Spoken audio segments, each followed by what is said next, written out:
ಶಂಕರ ಸುವನ ಭವಾನಿ ನಂದನ ಶಂಕರ ಸುವನ ಭವಾನಿ ನಂದನ ಗಾಯೇ ಗಣಪತಿ ಜಗವಂದನ ಗಾಯೇ ಗಣಪತಿ ಜಗವಂದನ ಪವಮಾನ ಪವಮಾನ ಜಗದ ಪ್ರಾಣ ಸಂಕರುಷಣ ಭವಭಯಾರಣ್ಯ ದಹನಾ ಪವಮಾನ. ನಾವು ಹೂವಿನಹಡಗಲಿ ತಾಲೂಕು ಹಿರೇಹಡಗಲಿ ಹತ್ತಿರ ಇರತಕ್ಕಂಥ ಮಾನೇಹಳ್ಳಿ ಪ್ರವರ್ಗ ಮಠದ ಶ್ರೀ ಶಟಸ್ಥಲ ಬ್ರಹ್ಮ ಡಾಕ್ಟರ್ ಮಣಿಯೋಗೇಶ್ವರ ಶಿವಾಚಾರ್ಯ ಸ್ವಾಮಿಗಳು, ಶ್ರೀಮತಿ ಇಟ್ಟಿಗೆ ಗೀತಾಂಜಲಿಯವರು ಸುಮಾರು 20 ವರ್ಷಗಳ ಹಿಂದೆ ನಮಗೆ ಪರಿಚಿತರು. ಬಾಲ್ಯದಲ್ಲಿಯೇ ಅವರ ಮನೆತನ ಸರಸ್ವತಿ ಯಾವಾಗಲೂ ಅವರ ಮನೆಯಲ್ಲಿ ವಾಸವಾಗಿರುವಂತಹ ಮನೆತನ ಅವರದು. ನಾವು ನಮ್ಮ ಮಠದಲ್ಲಿ ಕಾರ್ಯಕ್ರಮಗಳನ್ನು ಪುರಾಣ ಪ್ರವಚನಗಳನ್ನು ಮಾಡುವಂಥ ಸಂದರ್ಭದಲ್ಲಿ ಅವರು ಹೂವಿನಹಡಗಲಿ ತಾಲೂಕಿನ ಕಲಾವಿದರಾಗಿರೋದ್ರಿಂದ ಅವರ ಪರಿಚಯ ನಮಗಾಯಿತು. ಅವರು ಚಿಕ್ಕವರಿದ್ದಾಗಲೇ ಸಂಗೀತ ಅಭ್ಯಾಸ ಮಾಡ್ತಾ ಅವರ ಪ್ರತಿಭೆಯನ್ನು ಗುರುತಿಸಿ ನಮ್ಮ ಕಾರ್ಯಕ್ರಮಕ್ಕೆ ಮೊಟ್ಟ ಮೊದಲನೇದಾಗಿ 20 ವರ್ಷಗಳ ಹಿಂದೆ ನಾವು ಅವ್ರನ್ನ ಕರೆಸಿದ್ವಿ. ಬಹಳ ಸುಂದರವಾಗಿ ಸಂಗೀತ ಕಾರ್ಯಕ್ರಮವನ್ನು ಕೊಟ್ಟದ್ರಿಂದ ಮತ್ತೆ ನಮ್ಮ ಬೇರೆ ಬೇರೆ ಶಾಖಾ ಮಠಗಳಲ್ಲಿ ನಮಗೆ ಸಂಬಂಧಪಟ್ಟ ಗ್ರಾಮಗಳಲ್ಲಿ ಮಾನಿಹಳ್ಳಿ ಆಗಿರ್ಬೋದು, ಜಾಲವಾಡಿಗೆ ಆಗಿರ್ಬೋದು, ಬೂದನೂರು, ಹೀಗೆ ಅನೇಕ ಗ್ರಾಮಗಳಲ್ಲಿ ಅವ್ರನ್ನ ಬರಮಾಡಿಕೊಂಡು ಅವರಿಂದ ಸಂಗೀತ ಸೇವೆಯನ್ನು ಪಡೆದಿರ್ತಕ್ಕಂಥವ್ರು ನಾವು. ಭಾಳ ಖುಷಿ ಆಗ್ತದೆ. ಈಗ ಅವರು ಸಂಗೀತ ವಿದ್ಯಾಭ್ಯಾಸ ಮಾಡಿ ಶಿಕ್ಷಕಿಯಾಗಿ ಸಂಗೀತ ಶಿಕ್ಷಕಿಯಾಗಿ ಸೇವೆ ಸಲ್ಲಿಸ್ತಾ ಇರತಕ್ಕಂಥದ್ದನ್ನು ಕೇಳಿ ಬಹಳ ಸಂತೋಷವಾಯಿತು. ಎಲ್ಲಿ ಸರಸ್ವತಿ ನೆಲೆ ನಿಂತಿರ್ತಾಳ ಅಲ್ಲಿ ಶಾಂತಿ, ನೆಮ್ಮದಿ, ಸುಖ ಇರ್ತದೆ. ಹಾಗೆ ಇವರ ಮನೆತನವನ್ನು ನೋಡಿದಾಗ ಇವರು ವಿಶ್ವಕರ್ಮ ಸಮಾಜದ ಕುಟುಂಬದವರಾಗಿರೋದ್ರಿಂದ ಸಹಜವಾಗಿ ಇವರಲ್ಲಿ ವಿದ್ಯೆ ಸರಸ್ವತಿ ಮನೆ ಮಾಡಿದ್ದಾಳೆ. ಇವರಿಗೆ ಒಳ್ಳೆಯದಾಗಲಿ ಅಂತ ಸದಾಕಾಲ ನಾವು ಹಾರೈಸ್ತಾ ಬಂದಿದ್ದೇವೆ. ಗೀತಾಂಜಲಿಯವರು ಈಗ ಬೆಳೆದು ನಿಂತಿರೋದನ್ನು ನೋಡಿದ್ರೆ ಬಹಳ ಖುಷಿ ಆಗ್ತದೆ. ಬಾಲ್ಯದಿಂದ ಸಾಧನೆ ಮಾಡ್ತಾ ಬಂದು ಈಗ ಶಿಕ್ಷಕಿಯಾಗಿ ಮತ್ತು ಸಂಸಾರ ಜೀವನದಲ್ಲಿ ಕೂಡ ಅನೇಕ ಏಳು ಬೀಳುಗಳನ್ನು ಕಂಡು ಈಗ ಮತ್ತೆ ಅತ್ಯಂತ ಸಂತೋಷದಾಯಕವಾದ ಜೀವನವನ್ನು ಕಳೀತಾ ಇದ್ದಾರೆ. ಯಶಸ್ವಿಯಾದ ಕುಟುಂಬ ಜೀವನವನ್ನು ಕಳೆದಿದ್ದಾರೆ. ಅನೇಕ ನೋವು ನಲಿವುಗಳ ಜೊತೆಗೆ ಮಕ್ಕಳು, ಪತಿ, ತಾಯಿ, ತಂದೆ ಎಲ್ಲರ ಜೊತೆಗೆ ಭಾಳ ಸಂತೋಷವಾದ ಜೀವನವನ್ನು ಕಳೆದಿದ್ದಾರೆ. ಅವರಿಗೆ ಒಳ್ಳೆಯದಾಗಲಿ, ಒಳ್ಳೆಯ ಉತ್ತಮ ಕಲಾವಿದರು ಅಂತಂದು ಹೆಮ್ಮೆಯಿಂದ ನಾವು ಹೇಳ್ತಾ ಇನ್ನೂ ಬೆಳೀಬೇಕು. ಅವರು ನಾಡಿನಾದ್ಯಂತ ಅವರ ಹೆಸರು ಬೆಳೀಲಿ ಈ ಕ್ಷೇತ್ರದಲ್ಲಿ, ಸಂಗೀತ ಕ್ಷೇತ್ರದಲ್ಲಿ ಅಂತ ಹಾರೈಸಿ ನಮ್ಮ ಒಂದೆರಡು ಮಾತುಗಳಿಗೆ ವಿರಾಮ ಕೊಡಿ. ನಾನು ಉತ್ತಂಗಿನಂದು ನಾನು ಮೊರಾರ್ಜಿ ಶಾಲೆಯಲ್ಲಿ ಸುಮಾರು ಒಂದು ಪ್ರಾಚಾರ್ಯರಾಗಿ 20 ವರ್ಷ ನಾನು ಸೇವೆ ಮಾಡಿದೆ. ಈ ಒಂದು ಗೀತಾಂಜಲಿ ಮೇಡಮ್ ಅವ್ರ ಹೆಸರು ಕೇಳಿದ್ರೆ ಗೊತ್ತಾಗ್ತದೆ. ಗೀತೆ ಅವರಲ್ಲಿ ನೆಲೆ ಬೀಳೋದಂತೆ. ಆ ಒಂದು ಗೀತಾಂಜಲಿ ಮೇಡಮ್ ಅಂದರೆ ನಿಜವಾಗಲೂ ಮನುಷ್ಯನಿಗೆ ಏನಾದರೂ ನೋವು ಬಂದಾಗ, ಮಾನಸಿಕ ತೊಂದರೆ ಇದ್ದಾಗ ಹಾಡು ಕೇಳಿದರೆ ಒಂದು ರೀತಿ ನಿದ್ರೆ ಬರ್ತದೆ. ಅಂಥ ಒಂದು ಗೀತಾಂಜಲಿ ಮೇಡಮ್ ಅದು ನಿಜವಾಗಲೂ ನನ್ನ ಮೇಲೆ ಅಷ್ಟು ಇಟ್ಟಿರ್ತಕ್ಕಂಥ ಒಂದು ಪ್ರೀತಿ, ನಾನು ಅದನ್ನು ಹೇಳಲಿಕ್ಕೆ ನಾಲಿಗೆ ಸಾಲದು. ದೇವರವ್ರಿಗೆ ಒಂದು ಪರೀಕ್ಷೆ ಮಾಡಿದೆ. ಏನು ಪರೀಕ್ಷೆ ಅಂದರೆ ಕ್ಯಾನ್ಸರ್ ಅಂತಕ್ಕಂಥದ್ದನ್ನು ಪರೀಕ್ಷೆ ಮಾಡಿದೆ. ನೋಡೋಣ ಇವು ಕ್ಯಾನ್ಸರನ್ನು ಎದುರಿಸ್ತಕ್ಕಂಥ ಒಂದು ಶಕ್ತಿ ಐತವ ಇಲ್ಲ ಅಂತೇಳಿ. ಆ ಒಂದು ಕ್ಯಾನ್ಸರ್ ಅಂತಕ್ಕಂಥ ಕಾಯಿಲೆನೇ ಇವ್ರನ್ನ ದೂರ ಹೋಗ್ಬಿಟ್ಟಿದೆ. ನಿಜವಾಗಲೂ ಆ ಒಂದು ಶಕ್ತಿ ಅವರಲ್ಲಿದೆ. ಯಾಕಂದ್ರೆ ಸಂಗೀತ ಅಂತಕ್ಕಂಥದ್ದು ಎಲ್ಲ ಕಾಯಿಲೆಗಳನ್ನು ದೂರ ಮಾಡ್ತಕ್ಕಂಥ ಶಕ್ತಿ ಐತೆ ಅನ್ನಿಸ. ಕ್ಯಾನ್ಸರ್ ಅಂದರೆ ಜನರು ತಿಳ್ಕೊತಾರೆ ಕ್ಯಾನ್ಸರ್ ಅಂತ, ಆದರೆ ಕ್ಯಾನ್ಸರ್ ಅಲ್ಲ, ರೀಬರ್ತ್ ಅಂತ ನಾನು ತಿಳ್ಕೊಂಡಿದ್ದೀನಿ. ಮತ್ತು ಹುಟ್ಟಿ ಬಂದವರು ಅವ್ರ ಸಮಾಜದ ಒಂದು ಸೇವೆ ಇಲ್ಲಿ ಮಕ್ಕಳಿಗೆ ಒಂದು ಅವರಿಂದ ಸೇವೆ ಬೇಕು. ಯಾಕಂದರೆ ಈ ಒಂದು ಸಂಗೀತಕ್ಕಂಥದ್ದು ಯಾರು ಸ್ವತ್ತು ಅಲ್ಲ, ಎಲ್ಲ ಪ್ರತಿಭೆಗಳು ಎಲ್ಲರಿಗೂ ಇರೋದಿಲ್ಲ. ಆದರೆ ಈ ಒಂದು ಸಂಗೀತ ಅಂತ ಅವರು ಮನೆತನನೇ ಸಂಗೀತವನ್ನು ಗಮನಿಸ್ತದೆ. ಅವ್ರ ತಂದೆ ಆಗಲಿ ಅವರ ರಿಲೇಟಿವ್ಸ್ ಆಗಲಿ ಎಲ್ಲರೂ ಸಂಗೀತದಲ್ಲಿ ಒಂದು ಹುಟ್ಟು ಅಂತ ಕನಿಸ್ತದೆ. ಸಾಮಾನ್ಯವಾಗಿ ಹೇಳ್ತಾರೆ ಸಂತತಿಯಿಂದ ಸಂತತಿಗೆ ಆ ಒಂದು ಕಾರ್ಯಕ್ರಮ ಬರ್ತದೆ. ಸಾಮಾನ್ಯವಾಗಿ ಇಂಥ ಒಂದು ಗೀತಾಂಜಲಿ ಮೇಡಮ್ ಅವರು ನಮ್ಮ ಜೊತೆ ಕೆಲಸ ಮಾಡಿದ್ದು ನಾನು ಏನೋ ಒಂದು ಅದೃಷ್ಟವಂತ ಏನೋ ಅನ್ನಿಸ್ತದೆ ನನಗೆ ನಿಜವಾಗ್ಲೂ. ಅವರ ಒಂದು ಸೇವೆ ಇಂಥ ಒಂದು ಮುರಾರ್ಜಿ ಶಾಲೆಗಳಿಗೆ ಬೇಕು. ಮಕ್ಕಳಲ್ಲಿ ಒಂದು ಏಕಾಗ್ರತೆ ಬೇಕಂದರೆ, ಮಕ್ಕಳಲ್ಲಿ ಒಂದು ಪ್ರತಿಭೆ ಹೊರ ಹೊಮ್ಮಬೇಕಂದ್ರೆ, ಎಲ್ಲ ಮಕ್ಕಳಲ್ಲಿ ಎಲ್ಲ ವಿದ್ಯೆ ಇರೋದಿಲ್ಲ, ಕೆಲವು ವಿದ್ಯೆ ಇರ್ತದೆ. ಆ ವಿದ್ಯಾರ್ಥಿಗಳಿಗೆ ಆ ಒಂದು ಸಂಗೀತ ಅಂತಕ್ಕಂಥದ್ದು ಉತ್ತಮವಾಗಿರ್ತಕ್ಕಂಥ ಒಂದು ಕಲೆ, ಆಟ ಹಾಗೆ ಒಂದು ಸಂಗೀತ ಅಂದರೆ 7 ಸ್ವರಗಳಿಂದ ಕೂಡಿರ್ತಕ್ಕಂಥ ಒಂದು ಸಂಗೀತ. 7 ಅಕ್ಷರಗಳಲ್ಲಿ ಎಷ್ಟೊಂದು ಅದ್ಭುತವಾಗಿರ್ತಕ್ಕಂಥ ಒಂದು ಜಗತ್ತನ್ನೇ ಮೋಡಿ ಮಾಡ್ತಕ್ಕಂಥ ಒಂದು ಶಕ್ತಿ ಆ ಸಂಗೀತದಲ್ಲಿ ಐತೆ ಅಂತ ಹೇಳಿ ತಪ್ಪಾಗಲಿಕ್ಕಿಲ್ಲ ಅನ್ನಿಸ್ತದೆ. ಯಾರು ಇದ್ದರೆ ಬಿಟ್ಟರೆ ಸಾವಾಗಲೂ ವಿಜ್ಞಾನಿಗಳು ಹೇಳ್ತಾರೆ, ಗಿಡ ಮರಗಳು ಕೂಡ ಸಂಗೀತಕ್ಕೆ ತಲೆ ಬಾಗ್ತವೆ ಅಂತಾರೆ. ಸುಭಾಷ್ ಚಂದ್ರ ಬೋಸ್ ಅಂತ ಹೇಳಿದರು, ಗಿಡ ಮರಗಳಲ್ಲಿ ಒಂದು ಸಂಗೀತ ಏನಾದರೂ ಹಾಕಿದರೆ ಆ ಒಂದು ಗಿಡ ಮರಗಳು ಆಲಿಸಿ ಬೆಳೀತವೆ ಅಂಥೇಳಿ. ಅಂಥ ಒಂದು ಸಂಗೀತದ ಕಲೆ ಇವರಲ್ಲಿ ಇರೋದು ನಿಜವಾಗ್ಲೂ ಉತ್ತಮವಾಗಿರ್ತಂತು.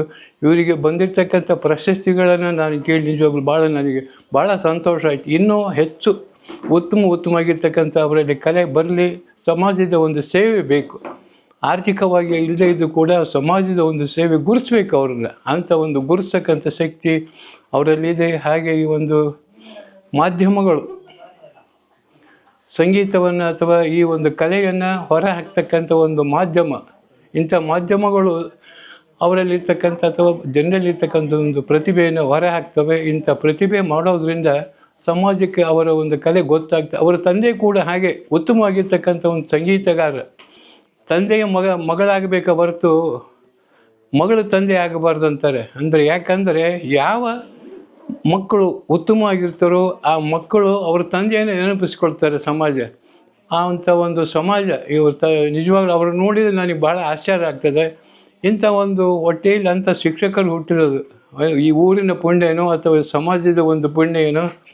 ಇಂಥ ಶಿಕ್ಷಕರು ಆಗಿಂದಾಗಿ ಬರಲಿ, ಹಾಗೆ ಇವರ ಒಂದು ಸೇವೆ ಸಮಾಜಕ್ಕೆ ಕೊಡುಗೆ ಆಗಲಿ ಅಂತ ಹೇಳ್ತಾ, ಮಾನ್ಯ ಎಲ್ಲದವರಿಗೆ ಒಂದು ದಿವಸ ಇಲ್ಲಿರ್ತಕ್ಕಂಥ ಅವರ ತಂದೆ ತಾಯಿಗಳಿಗೆ ಒಂದು ದಿವಸ ನನಗೆ ಮಾತನಾಡಲಿಕ್ಕೆ ಅನುಕೂಲ ಮಾಡಲಿಕ್ಕಂತ ಈ TV ನಕ್ಷತ್ರದ ಮಾಧ್ಯಮದವರಿಗೂ ಕೂಡ ನನ್ನ ಹೃತ್ಪೂರ್ವಕವಾದ ಧನ್ಯವಾದಗಳನ್ನು ಹೇಳುತ್ತೆ ನಾನು ಅನಿಸಿಕೆಗಳನ್ನು ಹೇಳಿ.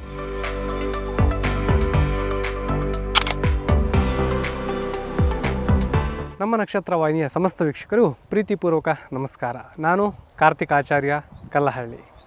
ವೀಕ್ಷಕರೇ, ಕರ್ನಾಡು ಎಂದ ಅಕ್ಷರ ನಮಗೆ ನೆನಪಾಗೋದು ಸಂಗೀತ, ಸಾಹಿತ್ಯ, ಸಂಸ್ಕೃತಿ, ಸಂಸ್ಕಾರಗಳ ತವರೂರು ಅಂತ ಹೇಳಿ. ಅದೇ ನಿಟ್ಟಿನಲ್ಲಿ ಇಂದು ನಮ್ಮ ನಕ್ಷತ್ರ, ನಮ್ಮ ಅತಿಥಿ ಒಂದು ವೇದಿಕೆಗೆ, ನಮ್ಮ ಈ ಪರದೆಗೆ ಜೊತೆ ಆಗ್ತಿರುವಂಥವರು ವಿಜಯನಗರ ಜಿಲ್ಲೆ ಹೂವಿನಡಗಲಿ ತಾಲೂಕು ಇಟಗಿ ಗ್ರಾಮದ ಒಬ್ಬ ಸಂಗೀತ ಸಾಧಕಿ. ಸುಮಾರು 30 ದಶಕಗಳಿಂತಲೂ ಹೆಚ್ಚಿನ ಸಮಯವನ್ನು ಮತ್ತು ಸೇವೆಯನ್ನು ಸಂಗೀತ ಕ್ಷೇತ್ರದಲ್ಲೇ ತಮ್ಮನ್ನು ತಾವು ಸಮರ್ಪಣಾ ಭಾವದಿಂದ ಸಮರ್ಪಣೆಯನ್ನು ಮಾಡಿರ್ತಕ್ಕಂಥವರು. ಕುಟುಂಬತಃ ಇವರು ಸಂಗೀತ ಕಲಾವಿದರು. ಪ್ರಸ್ತುತವಾಗಿ ಸಂಗೀತ ಶಿಕ್ಷಕರಾಗಿ ಇವರು ಸೇವೆಯನ್ನು ಸಲ್ಲಿಸ್ತಾ ಇದ್ದಾರೆ. ಆ ಸಾಧಕಿಯನ್ನು ಇವತ್ತು ನಮ್ಮ ಪರದೆಯ ಮೇಲೆ ನಮ್ಮ ನಕ್ಷತ್ರ ವಾಹಿನಿ ತರ್ತಾ ಇದೆ. ಅವ್ರನ್ನ ಅತ್ಯಂತ ಪ್ರೀತಿಪೂರ್ವಕವಾಗಿ ಸ್ವಾಗತ ಮಾಡಿಕೊಳ್ಳುವ ಅವರೇ ಶ್ರೀಮತಿ ಗೀತಾಂಜಲಿ ರಾಘವೇಂದ್ರ ಆಚಾರ್ಯ ಅವರು ನಮ್ಮೊಂದಿಗಿದ್ದಾರೆ. ಮೇಡಮ್, ಕಾರ್ಯಕ್ರಮಕ್ಕೆ ಪ್ರೀತಿಪೂರ್ವಕ ಸ್ವಾಗತ. Thank you very much. ಮೊದಲೇದಾಗಿ ನಮ್ಮ ಕಾರ್ಯಕ್ರಮಕ್ಕೆ ಸ್ವಾಗತ. 30 ದಶಕಗಳಿಗಿಂತ ಹೆಚ್ಚಿನ ಸೇವೆಯನ್ನು ಸಂಗೀತ ಕ್ಷೇತ್ರದಲ್ಲೇ ತಾವು ಸೇವೆಯನ್ನು ಸಲ್ಲಿಸ್ತಾ ಇದ್ದೀರಿ. ನಿಮ್ಮ ಪರಿಚಯನ ಮಾಡ್ಕೊಳ್ಳೋದಾದ್ರೆ ಮೊದಲಿಗೆ. ನನ್ನ ತಂದೆ ತಾಯಿ ಮೂರ್ತ್ಯಾಚಾರ್ ಅಂತ ತಂದೆಯವರಾದರೆ, ತಾಯಿ ಸುಮಂಗಲ ಅಂತ. ಹಡೆದ ತಾಯಿ ಸುಮಂಗಲ ಅಂತ ಆದರೂ ಸಹ ನನ್ನ ಪಡೆದ ತಾಯಿ ನನ್ನ ಸೋದರತ್ತೆ ಆಗಿರ್ತಕ್ಕಂಥ ನಾಗಮ್ಮನವರಾಗಿರ್ತಾರೆ. ಅವರ ಒಂದು ಮಾರ್ಗದರ್ಶನದಲ್ಲಿ ಹುಟ್ಟಿ 1 ವರ್ಷದ ಸಮಯದಲ್ಲೇ ನಾನು ನಮ್ಮ ಸೋದರತ್ತೆ ಆದಂಥ ಈ ಇಟಗಿ ಗ್ರಾಮದಲ್ಲಿ ನಾನು ವಾಸವಾಗಿದ್ದು, ಇಲ್ಲೇ ನನ್ನ ಲಾಲನೆ ಪಾಲನೆ ವಿದ್ಯಾಭ್ಯಾಸ ಎಲ್ಲದೂ ಸಹ ಈ ಕ್ಷೇತ್ರದಲ್ಲಿ ಮುಂದುವರಲಿಕ್ಕೆ ಕಾರಣ, ನನಗೆ ಈ ಯಶಸ್ಸಿಗೆ ಕಾರಣ ನನ್ನ ಸೋದರತ್ತೆ ಆಗಿರ್ತಾರೆ. ಹಾಗೆ ನನ್ನ ಕುಟುಂಬದವರು ಎಲ್ಲರೂ ನನಗೆ ಬಹಳವಾದಂಥ ಪ್ರೋತ್ಸಾಹದ ಜೊತೆಗೆ ಮಾರ್ಗದರ್ಶನದ ಜೊತೆಗೆ ಯಶಸ್ಸನ್ನು ಕಾರಣಕ್ಕೆ ಕೊಟ್ಟಂಥ ಕುಟುಂಬದವರಿಗೂ ಸಹ ನನ್ನ ನಮನಗಳನ್ನು ಸಲ್ಲಿಸುತ್ತಾ, ಹಾಗೆ ನಿಮ್ಮ ನಕ್ಷತ್ರ TVಯವರು ಸಹ ನನಗೆ ಈ ಒಂದು ಅಲ್ಪ ಅಳಿಲು ಸಾಧನೆಯನ್ನು ಗುರುತಿಸಿ ಆ ಪ್ರತಿಭೆಯನ್ನು ಹೊರತರತಕ್ಕಂಥ ನಿಮ್ಮ ಪ್ರಯತ್ನಕ್ಕೆ ನನ್ನ ಹೃತ್ಪೂರ್ವಕವಾದಂಥ ಶ್ಲಾಘನೀಯ ಅಭಿನಂದನೆಗಳೊಂದಿಗೆ ಮತ್ತು ಧನ್ಯವಾದಗಳನ್ನು ಅರ್ಪಿಸ್ತಾ ಇದ್ದೇನೆ. ಮೇಡಮ್, ನಿಮ್ಮ ಕುಟುಂಬದ ಪರಿಚಯನ ಮಾಡಿಕೊಡೋದಾದರೆ? ನನ್ನ ತಾಯಿ ತಮ್ಮ ಮಲ್ಪನಗುಡಿಯಲ್ಲಿ ಇರ್ತಾರೆ, ಹೊಸಪೇಟೆ ತಾಲೂಕು ಮಲ್ಪನಗುಡಿ ಅಂತ. ನನ್ನ ಕಾರ್ಯಕ್ಷೇತ್ರ ಮತ್ತು ಅಪ್ಪನ ಒಂದು ತಾಯಿ ಬಳಗ ಇಟಗಿಯಲ್ಲಿರೋದ್ರಿಂದ ನನ್ನ ಕಾರ್ಯಕ್ಷೇತ್ರ ವಿದ್ಯಾಭ್ಯಾಸ ಎಲ್ಲದೂ ಇಲ್ಲೇ ನಡೆದಿರುತ್ತೆ. ಅಲ್ಲಿ ನನ್ನ ತಾಯಿ ಮತ್ತು ತಮ್ಮ ತಂಗಿಯಂದ್ರೆಲ್ಲ ಅಲ್ಲಿ ನಮ್ಮ ಒಂದು ಕೆಲಸ ಕಾರ್ಯಗಳನ್ನು, ನಮ್ಮ ವೃತ್ತಿಯಾದಂಥ ಶಿಲ್ಪಕಲೆ ಕಾರ್ಯವನ್ನು ನೆರವೇರಿಸ್ತಾ ಇದ್ದಾರೆ. ಹಾಗೆ ನನಗೆ ಇಲ್ಲಿಂದ ನನ್ನ ವಿವಾಹ ದಾವಣಗೆರೆ ರಾಘವೇಂದ್ರಾಚಾರ್ಯ ಅಗಡಿಯವರು ಅವರಿಗೆ ನನಗೆ ಕೊಟ್ಟು ವಿವಾಹವನ್ನು ಮಾಡಿರುತ್ತಾರೆ. ಅವರ ಒಂದು ಪ್ರೋತ್ಸಾಹವೂ ಸಹ ಸದಾ ಅಸನ್ಮುಖವಾದಂಥ ನಗುವನ್ನು ತುಂಬಿ ನನಗೆ ಯಶಸ್ಸಿನ ಕಡೆಗೆ ಯಾವುದೇ ರೀತಿ ರಂಗದಕ್ಕೂ ಅಡ್ಡಿ ಆತಂಕಪಡಿಸದೇ ನನಗೆ ಪ್ರೋತ್ಸಾಹದ ಜೊತೆಗೆ ಅವರು ನನಗೆ ಹೆಜ್ಜೆಯನ್ನು ಕೊಟ್ಟಿದ್ದಾರೆ. ಅದು ನನಗೆ ಹೆಮ್ಮೆಯ ವಿಚಾರ. ಮೇಡಮ್, ನಿಮ್ಮ ಸಂಗೀತ ಕ್ಷೇತ್ರದ ಸಾಧನೆ ಜೊತೆಗೆ ಸಂಗೀತ ಶಿಕ್ಷಕಿಯಾಗಿ ಸೇವೆನ ಸಲ್ಲಿಸ್ತಾ ಇದ್ದೀರಾ. ಈ ಸಂಗೀತದ ಅಭಿರುಚಿ ನಿಮಗೆ ಯಾವಾಗಿಂದ ಬಂತು? ನನ್ನ ಸಂಗೀತದ ಅಭಿರುಚಿ ಅಂದರೆ ವಂಶ ಪರಂಪರೆಯಾಗಿ ನಮ್ಮ ತಂದೆಯವರು ಹಾರ್ಮೋನಿಯಂ ವಾದಕರು. ನಮ್ಮ ತಂದೆಯ ತಾತ ವೀರಾಚಾರ್ಯ ಅಂತ, ಕುಡುತಿನಿ ವೀರಾಚಾರ್ಯ ಅಂತ, ಅವರು ಸಹ ಸಂಗೀತ ಸಾಹಿತ್ಯ ಸುಮಾರು 15-20 ನಾಟಕಗಳನ್ನು ಬರೆದಿದ್ದಾರೆ. ಕಿವುಡನ ರಾಜ, ಸೊಸೆತಂದ ಸೌಭಾಗ್ಯ, ಹಾಗೆ ಹೊಸಪೇಟೆ ಕಾಳಿಕಾ ಮೂರ್ತಿಯನ್ನು ಪ್ರತಿಷ್ಠಾಪನೆ ಮಾಡಿರೋದು ಕೆತ್ತಿರೋದು ಅವರೇ. ಹಾಗೆ ಗಾಳೆಮ್ಮನ ದೇವಸ್ಥಾನದ ಒಂದು ರಥೋತ್ಸವದ್ದಾಗಲಿ, ಈಗ ಇಲ್ಲಿ ಇಟಗಿಯಲ್ಲಿ ಸಹ ಅದೇ ವಾತಾವರಣದಲ್ಲಿ ಅಪ್ಪರು ಸಹ ಮೂರ್ತಿಯವರು ಆದಂಥ ನನ್ನ ತಂದೆಯವರು ಸಹ ಅದೇ ಒಂದು ಧಾರ್ಮಿಕ ಮೂಲಕ ಬಂದು ಇಟಗಿಯಲ್ಲಿ ಸಹ ಕಾಳಿಕಾ ಒಂದು ದೇವಸ್ಥಾನ ಒಂದು 18-20 ವರ್ಷ ಸತತವಾದಂಥ ಪ್ರಯತ್ನಗಳನ್ನು ಮಾಡಿ ಅಲ್ಲಿ ಒಂದು ಪ್ರತಿಷ್ಠಾಪನೆ ಅಂತಕ್ಕಂಥದ್ದು ಮಾಡಿ ಮೆರೆದಿದ್ದಾರೆ. ಹಾಗಾಗಿ ನನ್ನ ತಂದೆ ಹಾರ್ಮೋನಿಯಂ ವಾದಕರು, ಸಾಹಿತ್ಯಗಾರರು, ಸಂಗೀತಗಾರರು ಆದ್ದರಿಂದ, ಮತ್ತು ನನ್ನ ತಾಯಿಯ ತಂದೆ ತಬಲಾ ವಾದಕರು ಸಹ ಆಗಿದ್ದರು. ಅದು ನಮ್ಮ ತಾಯಿಯ ಮೂಲತಃ ಸೋಗೆ ಗ್ರಾಮದವರು, ಈಗ ನಂದಿಬೇವರು ಗ್ರಾಮದಲ್ಲಿ ವಾಸವಾಗಿರ್ತಾರೆ ಅವರು. ಹಾಗಾಗಿ ಆ ಒಂದು ಎರಡೂ ಕುಟುಂಬಗಳ ಒಂದು ವಂಶ ಪರಂಪರೆಯಿಂದ ಬಂದಂಥ ಸಂಗೀತ ಆಗಿರುತ್ತೆ. ಮನೆಯಲ್ಲಿ ಅವಾಗವಾಗ ಸಂಗೀತ ಅಪ್ಪಾಜಿ ಮಾಡಬೇಕಾದ್ರೆ ರಂಗ ಕಲಾವಿದರು ನನ್ನ ತಂದೆಯವರು. ಅಲ್ಲಿಂದ ನೀವು ಆ ಜರ್ನಿ ಹೇಗಿತ್ತು? 5ನೇ ತರಗತಿಯಿಂದ ಎಲ್ಲಿವರೆಗೆ ಸಂಗೀತ ಅಭ್ಯಾಸವನ್ನು ನೀವು ಪ್ರಾರಂಭಿಸಿದ್ರಿ? ಎಲ್ಲಿವರೆಗೂ ಮಾಡಿದ್ರಿ ನೀವು ಅದನ್ನ? 5ನೇ ತರಗತಿಯಿಂದ ನನಗೆ ಅಲ್ಲಿ ತಿಳುವಳಿಕೆ ಅನ್ನೋದು ಅವಾಗೇ ನನಗೆ ಪ್ರಾರಂಭವಾಯಿತು. ಆವಾಗ ನನ್ನ ಆರ್ಥಿಕ ಪರಿಸ್ಥಿತಿ ಭಾಳ ಕಷ್ಟಕರವಾಗಿತ್ತು. ಆ ಒಂದು ಪರಿಣಾಮವೂ ನನಗೆ ಬೀರಿತು. ಆ ಎರಡೂ ಆರ್ಥಿಕ ಪರಿಸ್ಥಿತಿನೇ ಮೆಟ್ಟಿ ನಿಲ್ಲಬೇಕು, ಎಲ್ಲರೂ ಮಾಡೋದಕ್ಕಂತೂ ಏನಾದರೂ ಒಂದು ವಿಶೇಷ ಸಾಧನೆಯನ್ನು ಮಾಡಬೇಕು ಅಂತಕ್ಕಂಥ ಹಠವನ್ನು ತೊಟ್ಟು ಅವತ್ತಿಟ್ಟಿರ್ತಕ್ಕಂಥ ಹೆಜ್ಜೆಯನ್ನು ನಾನು ಇವತ್ತಿಗೂ ಹಿಂದೆ ತೆಗೆದಿಲ್ಲ. ಆ ಸಾಧನೆ ಹಾದಿಯಲ್ಲೇ ನಾನು ಹೊರಟಿದ್ದೀನಿ. ಇನ್ನು ಸಾಧನೆ ಮಾಡೋದು ನಾನೀಗ ಏನು ಮಾಡಿಲ್ಲ, ಆದರೂ ಸಹ ಆ ಅಲ್ಪ ಒಂದು ಪ್ರತಿಭೆಯನ್ನು ನೀವು ಗುರುತಿಸಿದ್ದೀರಿ ಅಂದರೆ ಅದು ನಿಮ್ಮ ಒಂದು ದೊಡ್ಡ ಕೊಡುಗೆ ಅಂತ ಹೇಳ್ಬೋದು, ನಿಮ್ಮ ಒಂದು ದೊಡ್ಡ ಮಹತ್ವ ಅಂತ ಹೇಳ್ಬೋದು. ಹಾಗಾಗಿ ಅಲ್ಲಿಂದ ನಾನು 8ನೇ ತರಗತಿಗೆ ಬಂದಾಗ ನನಗೆ ಅವಾಗ ಗುರುಗಳು ದೊರಕಿದ್ರು. ಅದಕ್ಕೂ ಮುಂಚಿತವಾಗ ಚನ್ನಬಸಪ್ಪ ಅಂತ ಇದ್ದರು, ಪೋಸ್ಟ್ ಆಫೀಸ್ ಇಲ್ಲೇ ಯಜಮಾನ್ ಮನುಷ್ಯರು. ಅವಾಗ ಅವರು ಒಂದು ಸ್ವಲ್ಪ ಹೇಳ್ಕೊಡ್ತಾಯಿದ್ರು.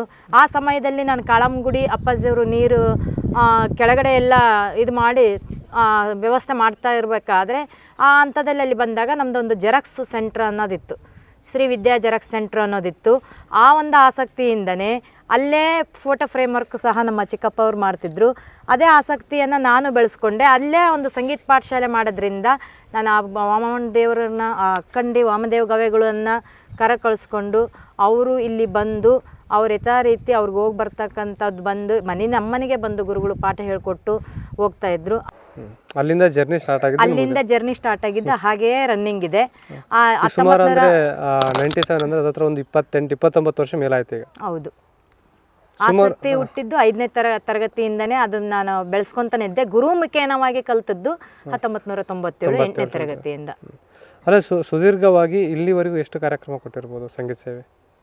ಸಾಕಷ್ಟು ಕೊಟ್ಟಿದ್ದೀವಿ. ಆಂಧ್ರ, ಮಹಾರಾಷ್ಟ್ರ, ಕರ್ನಾಟಕ, ಮತ್ತು ಇನ್ನು ಆಂಧ್ರದಲ್ಲಿ ಗಜಗಿನಾಳ, ಉರ್ಕುಂದಿ, ವೀರಣ್ಣ, ಆದೋನಿ, ಅಲ್ಲೆಲ್ಲ ಧಾರ್ಮಿಕ ಕಾರ್ಯಕ್ರಮಗಳು ಹೋಗಿವಿ. ನಾವು ಹೆಚ್ಚು ಧಾರ್ಮಿಕ ಕಾರ್ಯಕ್ರಮಗಳಿಗೇ ಪಾಲ್ಗೊಂಡಿದ್ದೇನೆ.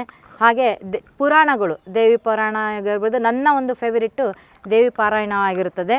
ಹಾಗಾಗಿ ದೇವಿ ಪುರಾಣ, ಉಜ್ಜಿನಿ ಮರುಸಿದ್ದೇಶ್ವರ ಪುರಾಣ, ಗುಡ್ಡಾಪುರದ ದಾನಮ್ಮ, ಹಾಗೆ ಮಹಾಂತ ಶಿವಯೋಗಿ, ಹಾಗೆ ಹಲವಾರು ಕಾರ್ಯಕ್ರಮಗಳನ್ನು ನೆರವೇರಿಸಿಕೊಂಡು ಬರ್ತಾಯಿದ್ದೀವಿ. ಮತ್ತು ಈಗ ಹೇಳಿದಂಗೆ ಅಜ್ಜೋರು ಬಂದಿದ್ದರು, ಮಾನಳ್ಳಿ ಅಜ್ಜೋರು, ಅವರ ಒಂದು ಸಮ್ಮುಖದಲ್ಲಿ ಉಜ್ಜಿನಿ ಮರುಸಿದ್ದೇಶ್ವರ ಪುರಾಣವನ್ನು ಪ್ರಾರಂಭಿಸಿದ್ವಿ. ಆವಾಗ ಅವರೇ ಹೇಳಿದರು, ಈ ಚಿಕ್ಕ ಬಾಲಕಿ ಈ ಕಾರ್ಯಕ್ರಮವನ್ನು ಹೇಗೆ ನಡೆಸ್ಕೊಂಡು ಹೋಗ್ತಾಳೆ, ನೀವು ನೀವು ಇವ್ರನ್ನ ಕರ್ಕೊಂಬಂದ್ರಿ ಅಂತ ಹೇಳಿದರು. ಇವತ್ತು ಅವರೇ ಆಶ್ಚರ್ಯಕರವಾದಂಥ ಅವರ ಆಶೀರ್ವಾದದ ಮೂಲಕ ನಾನು ಈ ಮಟ್ಟಕ್ಕೆ ಬೆಳೆದಿದ್ದೀನಿ ಅಂತ ಹೇಳೋಕ್ಕೂ ಇಷ್ಟಪಡ್ತಿದ್ದೀನಿ. ಅವರು ಭಾಳ ಖುಷಿಪಟ್ಟರು. ಈ ಚಿಕ್ಕ ವಯಸ್ಸಿಗೆ ಹಾರ್ಮೋನಿಯಂ ಬಾರಿಸ್ಕೊತ ಈ ದೇವಿ ಪುರಾಣ ಅಲ್ಲದೇ ಈ ನಮ್ಮ ಮರುಸಿದ್ದೇಶ್ವರನ ಪುರಾಣವನ್ನು ಸರಳವಾಗಿ ಪಠಣ ಮಾಡಬೇಕಾದ್ರೇ ನಮಗೆಲ್ಲ ಅರ್ಥವಾಗುವಂತೆ, ನಮ್ಮ ಹಳ್ಳಿಗರಿಗೂ ವಾತಾವರಣಕ್ಕೆ ಅರ್ಥವಾಗುವಂತೆ ನೀವು ಹೇಳ್ತಾ ಇದ್ದೀರಿ ಅಂತಕ್ಕಂಥ ಹೆಮ್ಮೆ ವಿಚಾರನೂ ಸಹ ಅವರು ಹೇಳಿದರು. ಆ ಒಂದು ಕರೆಗೆ ಹೋಗೊಟ್ಟು ಇವತ್ತು ನನಗೆ ಬಂದು ಆಶೀರ್ವಾದ ಮಾಡಿ ಈ ನಿಮ್ಮ ನಕ್ಷತ್ರ ಟಿ ವಿ ಮೂಲಕ ನನಗೆ ಆಶೀರ್ವಾದವನ್ನು ಮಾಡಿ ಹೋಗ್ತಕ್ಕಂಥ ಸಂದರ್ಭ, ಸನ್ನಿವೇಶ ನನಗೆ ದೊರಕಿತು.